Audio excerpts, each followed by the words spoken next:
thème d'un temps pour notre couple aujourd'hui sera le retour de vacances. Pourquoi certains couples se sentent étrangers l'un à l'autre. Les valises sont à peine posées et quelque chose a changé. Ou peut-être que rien n'a changé. Et c'est ça le problème. Vous revenez de vacances, vous avez partagé des repas, des nuits, des paysages. Et pourtant, en rentrant, vous ressentez une sorte de distance. Pas une dispute, pas une rupture, juste un léger sentiment d'étrangeté. Si vous avez déjà vécu ça, cette vidéo est faite pour vous. Aujourd'hui, en tant que psychologue clinicienne et thérapeute de couple, je vais vous expliquer pourquoi ce sentiment apparaît, ce qu'il révèle sur votre relation, en m'appuyant sur des travaux de chercheurs et de cliniciens reconnus dans le domaine du couple. Alors, tout d'abord, la première partie, l'effet bulle. Pendant les vacances, votre couple vit dans ce que j'appelle une bulle relationnelle. Vous êtes coupé de vos contraintes habituelles, plus de réunions, plus d'école, plus de listes de courses mentales, vous êtes disponibles l'un pour l'autre d'une façon qui n'existe presque jamais dans le quotidien. Le chercheur américain John Gottman, qui a étudié des milliers de couples pendant plus de 40 ans, a montré que la qualité de la connexion entre partenaires dépend énormément de ce qu'il appelle ces petites tentatives de contact émotionnel qu'on se fait au quotidien. Un regard, une question, un geste. En vacances, ces tentatives de contact sont plus fréquentes, plus reçues, plus réciproques. Le couple tourne mieux, non pas parce qu'il est différent, mais parce que le contexte lui laisse de la place. Quand ce contexte disparaît, le couple doit se réajuster. Et ce réajustement peut être déstabilisant. Donc en deuxième partie, nous allons voir le retour des rôles. Ce que le retour des vacances remet en place, ce sont les rôles relationnels. En vacances, vous étiez deux personnes. À la rentrée, vous redevenez deux partenaires avec des fonctions, des charges, des attentes implicites.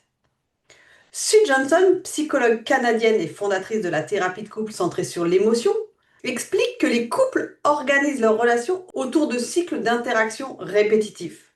Des schémas relationnels qui se réinstallent presque automatiquement dès que le stress revient.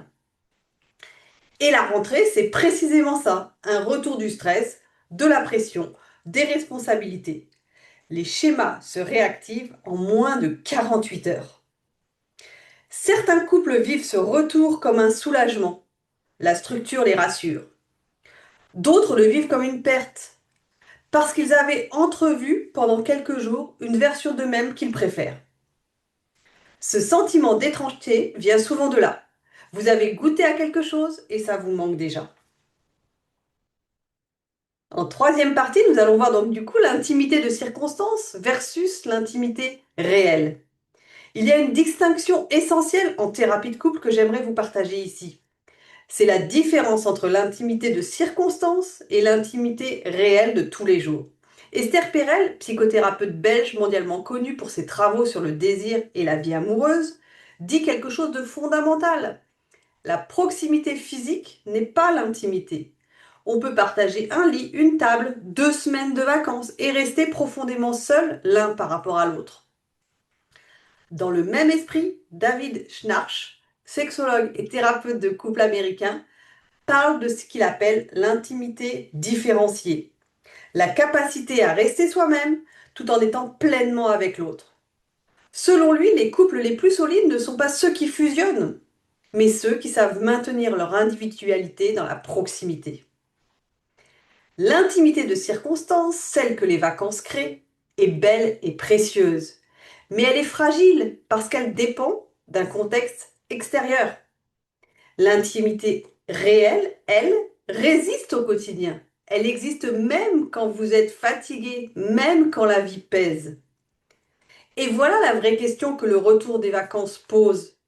Est-ce qu'on a une intimité réelle? Ou est-ce qu'on est bien ensemble que quand les conditions sont idéales? Ce n'est pas une question pour se faire peur, c'est une question pour avancer. Et en partie 4, je vais vous dire ce que vous pouvez faire. Alors concrètement, qu'est-ce qu'on fait avec tout ça? Première chose, nommez ce que vous ressentez. le philosophe Jean-Paul Sartre disait que l'enfer, c'est les autres. Mais en thérapie de couple, on pourrait dire que l'enfer, c'est ce qu'on ne se dit pas. Mettre des mots sur une sensation, c'est déjà reprendre du pouvoir dessus. Vous pouvez simplement dire à votre partenaire, je sens qu'on est en train de se réajuster et j'aimerais qu'on préserve quelque chose de ce qu'on a vécu. Deuxième chose à faire, identifier un rituel à conserver. Gottman insiste beaucoup sur ce point dans ses recherches. Les couples qui durent ont des rituels de connexion. Pas les vacances entières, juste un petit quelque chose. Un dîner sans téléphone le vendredi, une promenade le dimanche matin. Un moment qui appartient au couple, pas au quotidien. Troisième chose, observer sans dramatiser. Guy Corneau, psychanalyste québécois, rappelait que dans toute relation, il y a des phases de rapprochement et des phases de retrait. Et que ces oscillations sont normales, voire nécessaires. Ce sentiment d'étrangeté est souvent temporaire. Il ne signifie pas que votre couple est en danger. Il signifie que vous êtes en transition. Alors en conclusion, le retour de vacances est un moment charnière pour les couples. Pas parce qu'il crée des problèmes, mais parce qu'il révèle ce qui existe déjà, en bien comme en moins bien. Gottman, Johnson, Perel, Schnarch, ils convergent tous vers la même idée. Un couple solide ne se construit pas dans les bons moments, il se révèle dans les moments ordinaires. Et cette lucidité, si on accepte de la regarder en face, peut devenir une vraie ressource. Si cette vidéo vous a parlé, dites-le en commentaire, n'hésitez pas à liker, à partager autour de vous. Et la semaine prochaine, je continue cette série sur la rentrée relationnelle et je vous parlerai de pourquoi la rentrée réveille les problèmes de couple et comment ne pas se laisser déborder. Je vous dis à très bientôt pour une nouvelle